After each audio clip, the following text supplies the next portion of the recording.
Hello everyone, Moden here with my reaction of all the openings and all the endings of Rurouni Kenshin, or of course Samurai X, as you call it in the as a kid.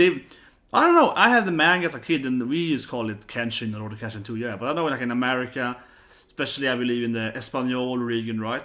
In Spanish then you call it Samurai X, because there's an X here, yeah. So very classic. I want to go, old school.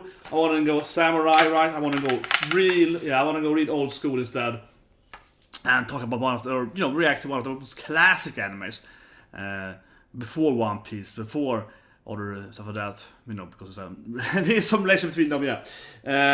But anyway, so I want to react to Rurouni Kenshin, very classic anime, one of the old school animes. I watched the whole anime, like that and Ranma, so one of the mangas back in the it must be early 2000 for me, late 90s, early 2000 probably, something like that. But anyway, let's start with opening one, and we're gonna go through them all. But there are only 3 openings, right? Only 1-3 openings, but there are some really classic endings too. I think especially ending 3 with like TM Revolution. I think it's like a classic Rurouni Kenshin song, so I want to go to the ending as well. So anyway, let's start.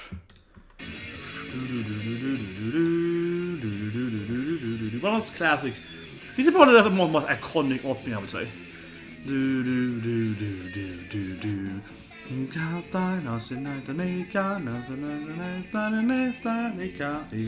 Yeah, I mean, this is probably one of the first anime I saw in my life, I would say. In the modern era. As a kid, I grew up with like Star Singer, Sailor Moon, and so on, Dragon Ball, but from like the like the animes that were, airing, so to speak. And as a kid, of course, Kairo training her sports skills, yeah, her Kenshins, Kenjutsu, I guess is better, yeah. I always love his massive weapon. They get destroyed in like episode 3 or 4, and then he never has it again. He's like, yeah, look at me with this badass weapon, and he's never shown it. Yeah, it's like, and then of course the classic rascal character is like, please teach me to be a samurai, yeah. I always love this guy here with the Kushifundo, yeah, it's like, come on! Yeah, classic ninja guys, yeah, fighting with.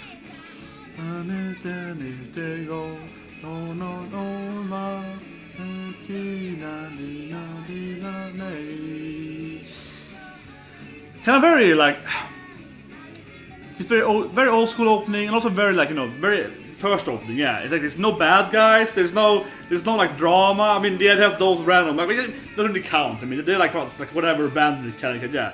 But none of the actual, like the iconic bad guys. It's like these random noobs here. It kind of like that, yeah. And you're showing the third, the main characters, but not really like telling so much about. Like, he gets training and he's young, yeah. Here is much more like, here we go, a little more.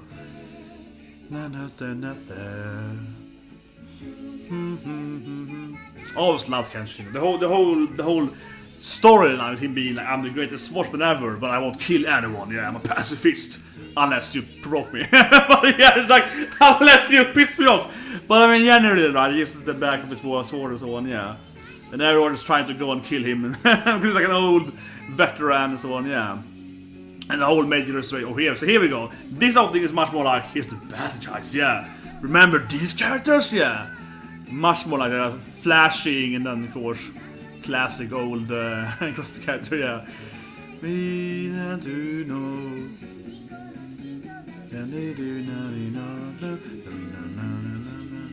Yeah, this is a much more, this opening feels, yeah, here's, yeah, like much more, first opening is like, oh, everyone's happy, and it's just kind of like, this opening here is so much more like, there's a lot of bad characters, yeah, it's a lot of enemies, yeah, it's a lot of more drama, a lot of like, time to fight, yeah, get to katana, yeah, it's a lot more of that feeling where it's like, okay, there's a lot of bad people in this world, yeah, especially with the flashes, like, and it's weird, and we're showing a lot of bad characters, yeah, a lot of enemies, definitely much more, like, bad guy oriented opening, ever since Master and so on, but yeah, much more so than opening 1. And I think opening 3 is kind of like,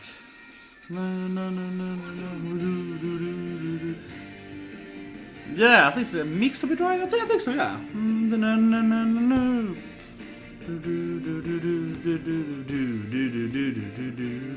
I kind of love this like old 90 graphic here. It gives me a nostalgic vibe immediately.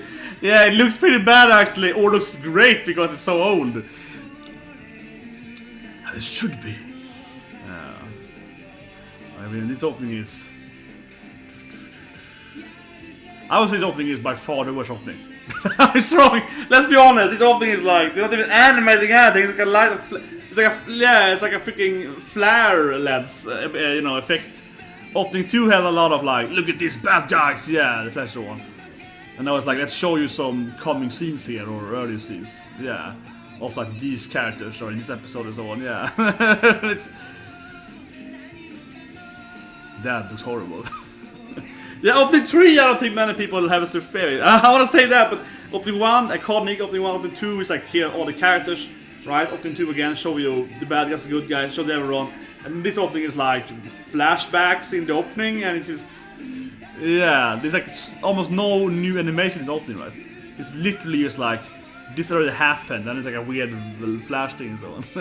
Like I'm super negative now, but come on! Opening 3 is definitely budget. It's yeah, out the budget, out the budget opening, definitely, for sure. It makes sense though with the yeah, the light. I mean, yeah, like that thing's like okay, I get it now. Yeah, it's like. But yeah, that opening when you show other scenes are here though, the classic ending. So the ending is that the opening was much more like here's all the good characters and you're happy and it's good, you know. The ending, one was like the more dark, showing a bit of the enemies and so on, yeah, a little more of the characters.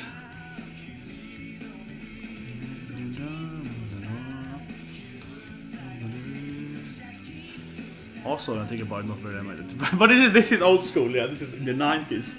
Back in the 90s. Since I got the reference, probably not one, yeah. Tough Boys, no one. Someone hopefully got the reference, but anyway, it's a great opening for our Fist of North Shore, yeah. In the 90s. One day we do Fist of North Shore openings, because there's a great opening there where they're like, yeah, we could say in the 90s! Or whatever, if one gets the reference, it's not fun, but yeah, this ending is similar to the last opening 3, right? It's kind of like, here's the characters. Yeah, they don't do animation. You can have this like old 90 flash thing in the background instead. Yeah, disco, kind of weird.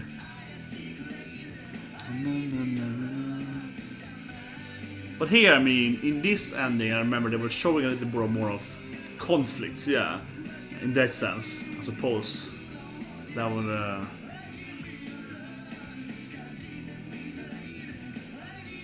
But not much though, no. But it looks a little more. I mean, it looks a little more grim, right? That's all right, grim, yeah. Ending 1 looks similar to the opening 1, but it looks like 10 times grimmer. It's very dark. You're like, yeah, we're gonna fight someone. It looks a little more like that, right? And then this is that very like, yeah. But I like this though. I like this like this classic old style of the 90 anime, yeah, Karuda, yeah, I like that, yeah. It's old school, beautiful anime. It's how we used to do it when I grew up as a kid, yeah. The nostalgia trip. So exactly, yeah, look at the beautiful Kenshin face. Yeah. No, we kind of invented the word, Rurōni, yeah, wandering. It's like he invented, yeah, he invented the word basically with the Kenshin, yeah. This looks like it's like a, yeah, and it's a drama romance anime suddenly. Exactly, look at this.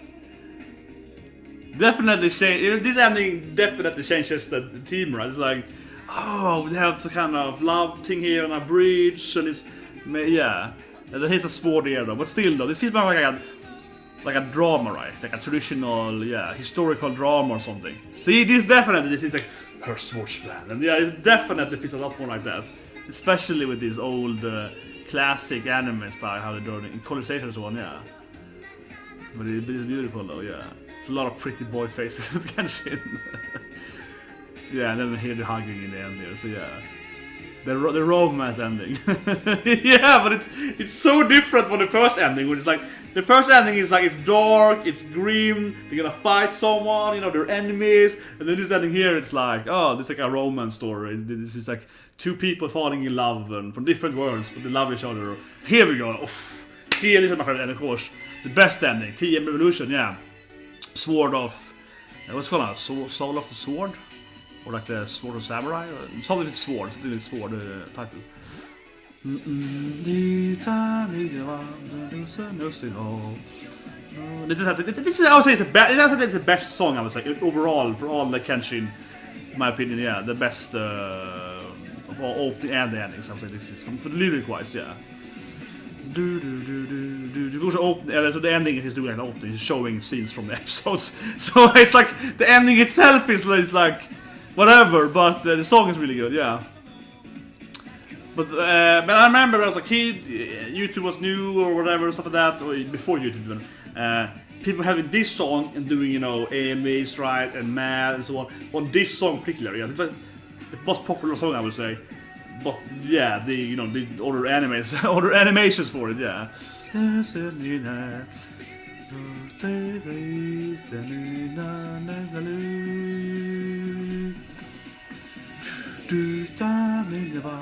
I would say this like Samurai X to me, yeah. This song.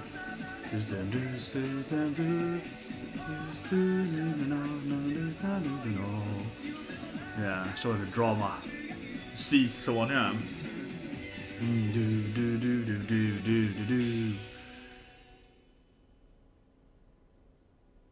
Sorry for the weird cut here. I just could not. I was following a list, right, and the list they had for ending 4 is not ending 4 because I know for a certain ending 4. Some of my old classic favorite band, RCM. They also did Gitiorad, Getitiro Niska. Could be a great video. I mean, I love the anime. GTO. They also did, of course, for Battle and so on. So I know, yeah, for Battle Link. Oh my god. Ready Set Go, fine, but Link, the movie song for Battle that's one of my absolute favorite Japanese songs ever. Amazing song. So anyway, so I know for certain that the list of watching was like ending 4. So this is the wrong song. So it was a kind of fake thing there. What they did is that they did ending 3 is used more than once with different animation, but actually it's different kind of scenes. So it's like ending 3.5 basically. So anyway, we're gonna throw this reaction in here for the actual ending 4.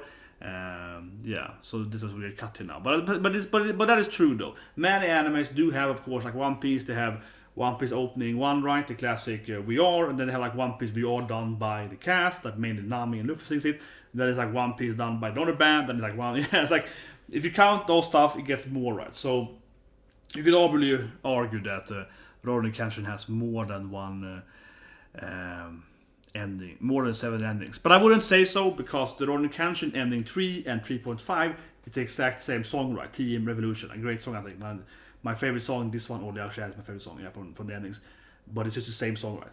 It's not like the song sung by, the cast, right? That. So I don't think it counts then, in my opinion. So whatever, let's start ending 4. Sorry for the cut there, yeah. So this is one of my absolute favorite bands, right? RCN. So I was like, where is RCN coming? Yeah. Actually, honestly, did start watching ending 5 then. Before I was like, this is strange. I'm sure the RCN should be somewhere here, yeah. Okay, here we go. This is one of my absolute favorite bands, yeah. From this old school 92, yeah, that's the anime, absolutely. Well, again, unfortunately, I think itself is just kind of like old scenes primarily, but yeah. But man, this song though, this classic, that's the end, yeah.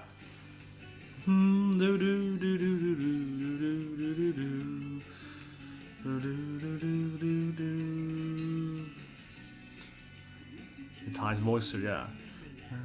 Yeah, I can only find it in like Espanol subs. Of course, Samurai X very big in Spanish language, yeah.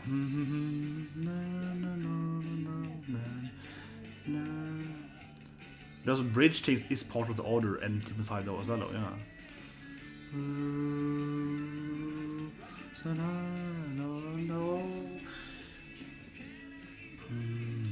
This fight though, one of the best fights right there, amazing fight. One of the most classic samurai, yeah, swords anime battles ever, yeah. But yeah, but this, like, again, this is a great band, and I think in particular the best of it is Link, right? Yeah, again for Metloshimis, the Shambhala, the movie, yeah. So the N3.5 has this scene too, so it's like a similar kind of like a the endings are almost visually the same. They have some different scenes, but they are very similar. Yeah.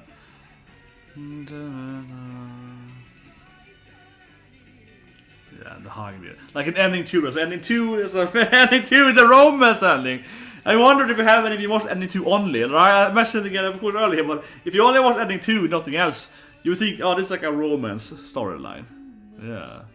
You would think like, oh, this is a romance anime. Yeah. Historical romance anime. I get it now. Yeah, that's what you would think, right?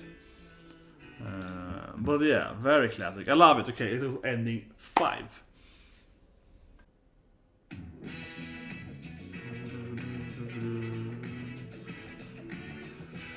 Not like a medieval. Yeah, that's like feudal Japan wartime here. Yeah, this is the. At least that part is like smoke, you know, in a field. Yeah, it's like okay, it seems like a fight here. Yeah, you get a little more like that. I feel.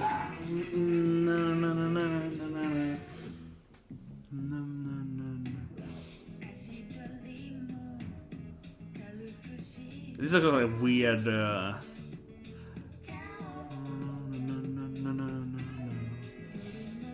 But yeah, now I feel this ending, as ending 2, feels a lot more.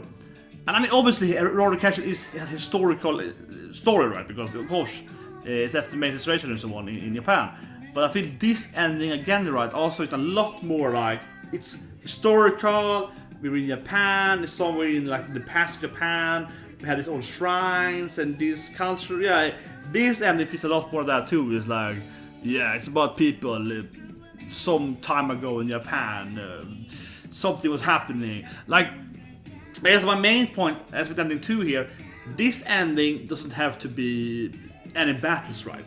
He has like a this ending here could have been, it could be like a full drama, right? Yeah, it doesn't have to be an actual, you know, any action at all, right? Like it's raining and so on. Yeah, this could also be like a romance thing, less of course, obvious romance like ending 2 was, but still, yeah.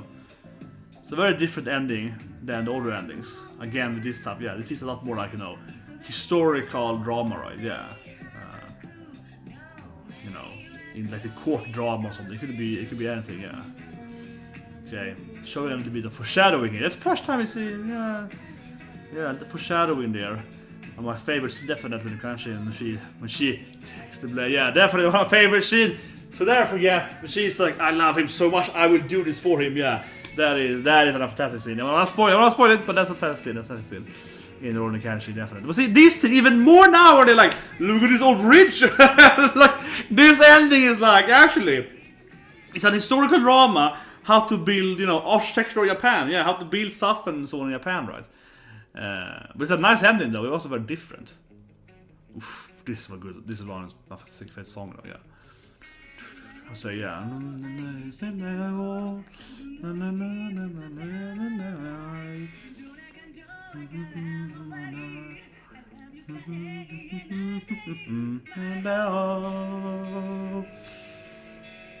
They love those like flickering lights in the endings, yeah. There's the flickering lighting. It's been years since I saw all the endings in a row like this, right? Like 10 years probably. So, but now when I see it, I remember. Oh yeah, it's so much flickering lights all the time. They're loving this like flickering. Ending 1's like flicker light, and here it's like flicker light in this thing. Yeah, train, flicker light. They love that in the endings. So kind of team here. Yeah, it's like we really need to have more flickers. Yeah, flicker light. Yeah, flicker lights. It's like, I mean, it's true, but it's true when you think about the opening. But the iconic opening 2 has that flicker for like 5 minutes. Yeah, but like for like 10 seconds. Yeah, so thinking about it, it's true. I always love that, but it's all the endings too. Yeah, most of them except the last ending. Yeah. Master, yeah. Sure.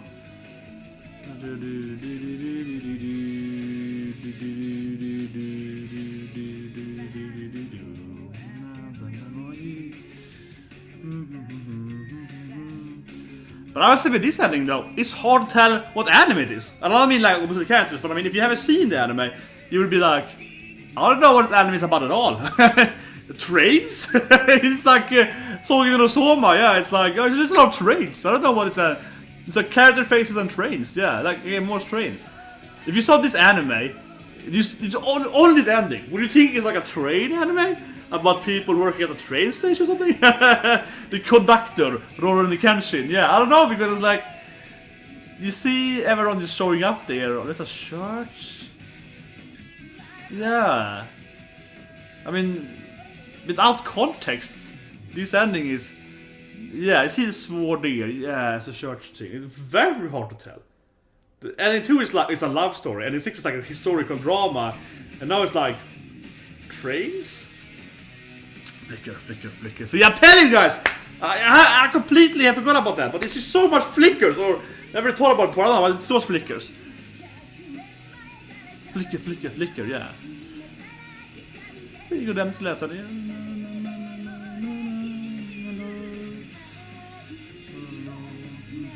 Oh, that's nice though. That's a nice, yeah. And he fades away. She's chosen. That's a nice touch. Yeah, that's nice. That's nice. Yeah. But now they're doing this thing. Unfortunately, it's like the first episode, right? Yeah, or at least the part of it goes.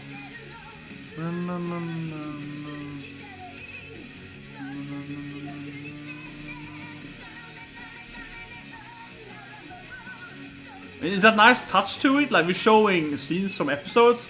But we're doing this like, yeah, the wheel thing with after, but yeah. But it still is unfortunately very common for Kenshin here. Yeah, it's gonna spin into new other characters, so yeah. I like this thing, that was pretty cool. And showing in other characters appears, and they fade away, and then we see the other characters here.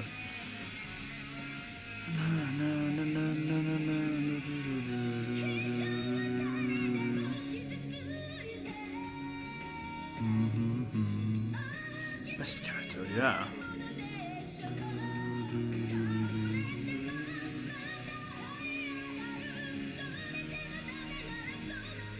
But it's nice though, clearly the characters, you know, the relations are shown here, to some degree at least, yeah, who is, yeah.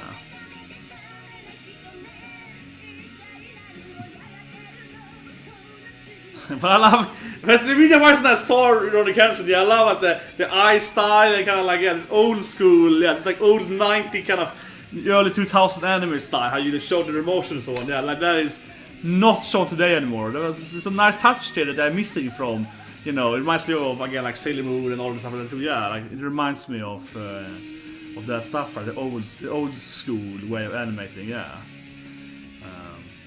Yeah, I guess I'm very more focused on the relationship with the characters, yeah. To a degree. But that's the last one, unless I'm completely losing my mind there. Yeah, exactly. Exactly. So, I want to go back, right? I love the winning stuff, go back, like my favorite scene and so on. So actually, while I you know, make fun of the flickering, because it's goddamn, it's almost flickering in the in the endings. But the ending flickerings are more like those red and yellow dots, right? Or the dots, but they're like hexagonal, whatever, yeah, size I think they are, or the octa, I think the hexa, yeah, whatever. Those things, like the train flickering and so on, yeah, those things, I'm super fan of those things, and they keep it doing all the time. But this flickering, though, I think is the best part of all the opening and endings. From opening 2, of course. This part, I love this part. Yeah, here we go. And the cat, you show them. It looks very, to me, intimidating. We're showing all the bad guys, and they're like, yeah, and it's like flicker, not a bad guy, but cute. yeah, flicker, bad guys, and it's like, yes, and it's like, you know, especially I think this here, he's like, you know, flicker, yeah. Then it stops flickering too, yes. I think that is like, yeah. So while I complain about the flickering, look at it again, flicker. Then it goes into his, you know, Polaroid, yeah, and it's just like. Yeah, then it's like, yeah, no flicker anymore, yeah. I think that's like the best part. So, that's the best feeling there. But yeah, Rurouni Kenshin, a very old school anime, right? Have you ever seen the anime? It's, yeah, I don't care about the premise, but the anime then, of course, is about one of the most classic, iconic anime characters, and a man that fights with his katana, right? And he only fights with the back side of his katana, so he doesn't hurt anyone. Kinda, even though he kind of hurts them with his kind of strong. And then he used to be the Batu side, right? He's in the Batu side, used to be in the Meiji Restoration. It's very historically Japan, and that takes place then during the 1880s, 1886.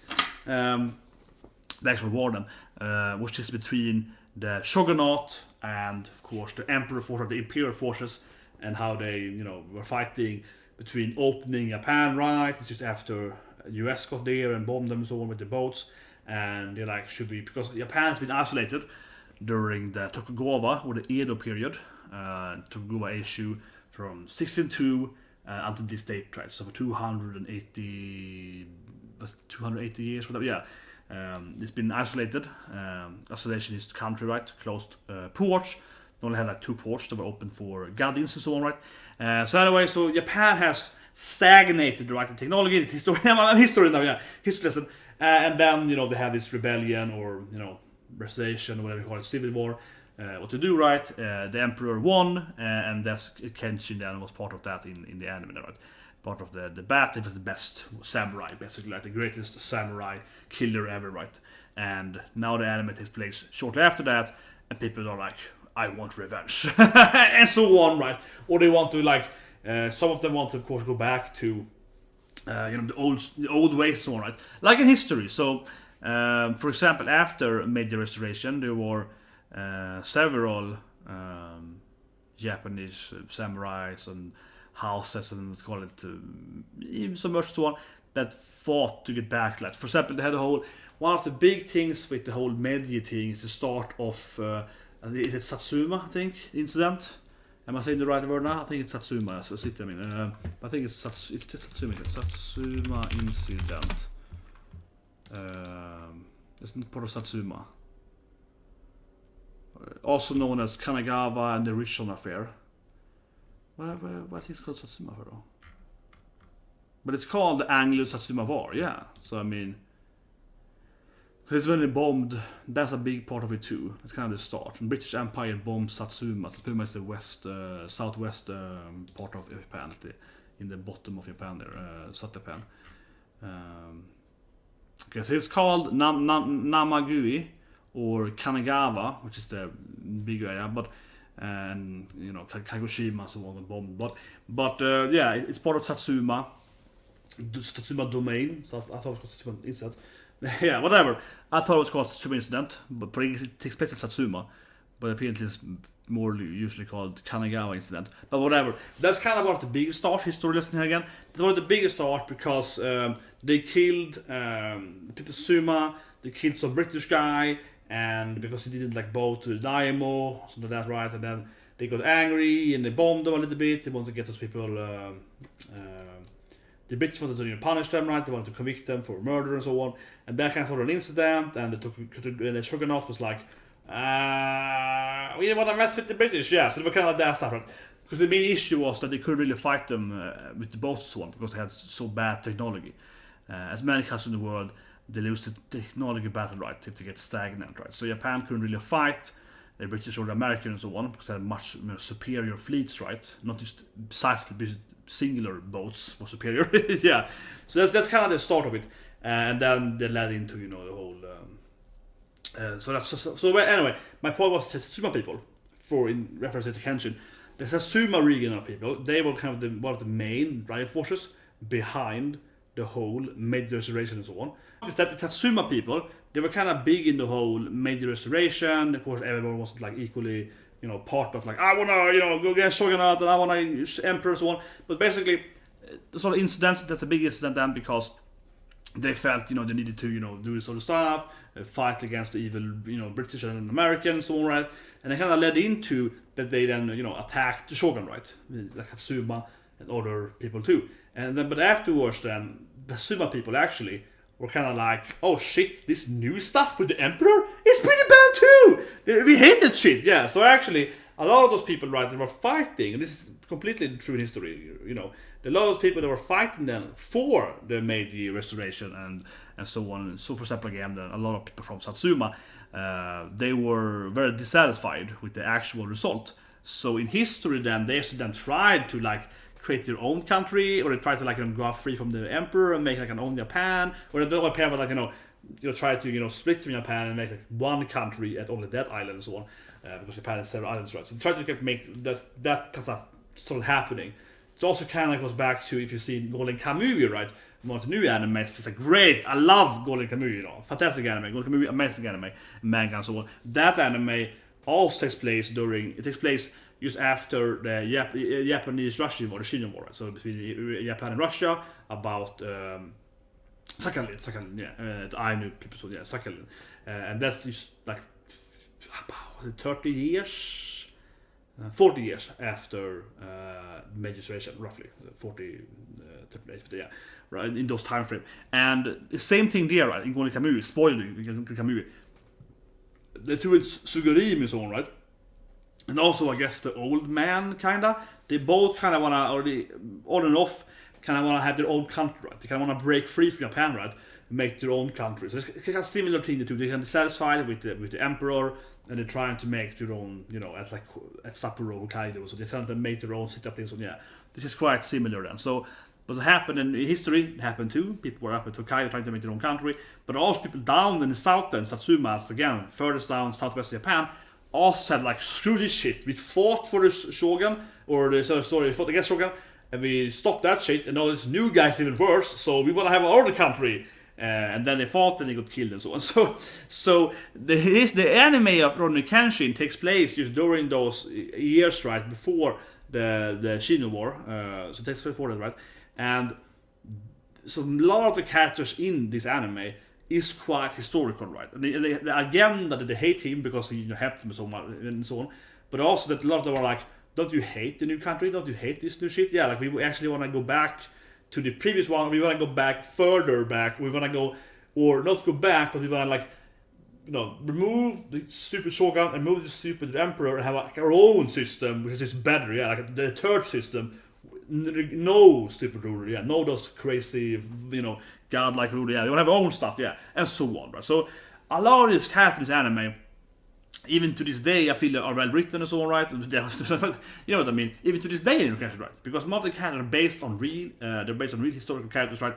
And the motivation and the drama that's around Kenshin is actually quite realistic in that sense. I think it's also pretty well written from the beginning of this anime, because it's like, yeah, there was a lot of hate during the historical characters there. They were like, shit, this didn't work out. So it's important to understand that, a lot of the actual interactions, right, the Kenshin has with the enemies is mostly based on real events, more or less, right? He's obviously kind of incorporating, like embodying the view of the failure of the restoration, because he's the strongest character, right? And then he has so many enemies because his enemies from every side, right? People that want to go that way, people that want to go that way, people that want to go this way, yeah. So everyone hates him, right? So it makes a lot of sense, actually, this anime, in that, because if someone was so powerful as him, right? If someone was the greatest swordsman ever, and they would have a huge part of this war and the coming wars, so everyone's either trying to recruit him, right, or to try to kill him. Yeah, so they both, either they want to help him, get him to their side, or they want to kill him, right, either from revenge or because they're afraid he's going to go against them, right. But of course, the interesting with this anime, from plot point, from the general point, is he's a pacifist, right. So he's like, I don't want to do either shit. I don't want to help you guys. I don't want to fight those guys. I just want to be like at peace, meet a new girl, get married, get some children. I just want to have like a nice life. Please stop coming at me, yeah. So I think that's a big part of the anime, right. He's in the middle of this being this very focused character after the war, right? After this massive war, and so many people is satisfied. Both the winners and the losers are satisfied, yeah, after this war, except maybe like the emperor. But most of them, right? The generals, so they're like, shit, they hate, yeah. Man of them hates that stuff, right? On both sides. And everyone then is like, this guy, he's the key. So, what he's like, to leave me alone. So I think that's one of the great parts of Rurouni Kenshin, right? From the beginning, from a historical standpoint, it makes an interesting aspect of being in the middle of, after this war, yeah, the wartime and so on. But yeah, that's my Rurouni Kenshin history lesson too. But it's interesting. The premise is very well, thought out there. The pacifist in the conflict of several civil wars, rebellions, yeah, and he's like, shit, I don't want to be, yeah, leave me alone. I want to get married. Yeah, I want to fall in love and so on, right? Anyway, that's my Rurouni Kenshin opening and ending reaction. Also, Rurouni Kenshin historical standpoint. Anyways, have a good day. See you with we're gonna do the Nasu Gakuen about an hour from now, and of course subscribe, hit like and so on for more and the opening reaction. We do it once, at least once a week on Mondays. We do one opening and ending reaction. I usually do one opening reaction, but this anime one has 3 openings, so we did a little bit different. And of course, leave your comments below and so on for what you want to see next, right? What anime should I react to next? We've done like One Piece, we've done Naruto, we have done Bleach. That got unfortunately removed, but yeah, that was unfortunate. I love Bleach. Love the Bleach openings, yeah, Bleach openings. We've done what have we done more? Eye Shield, right? Did we do Eye Shield? Yeah, we did Eye Shield. We've done 7 Deadly Sins, but not on this platform because yeah, resets and so on. So we've done a couple of ones. So I'm also looking for Gintama, of course we did. A lot of Gintama openings are very good. So yeah, I'm also looking for, you know, of course, the next badass opening collection. Yeah, but today I felt I want to go a little old school. I want to go a little, you know, old samurai. I want to go a little back to, you know, basics, right? I want to go a little like that, right? Yeah, something like that. And you know, it was fun. I remember, yeah, I forgot about all the flickering. I remember the flickering in the opening too, but damn, all the flickering in every ending too. But whatever. See you guys and have a great day.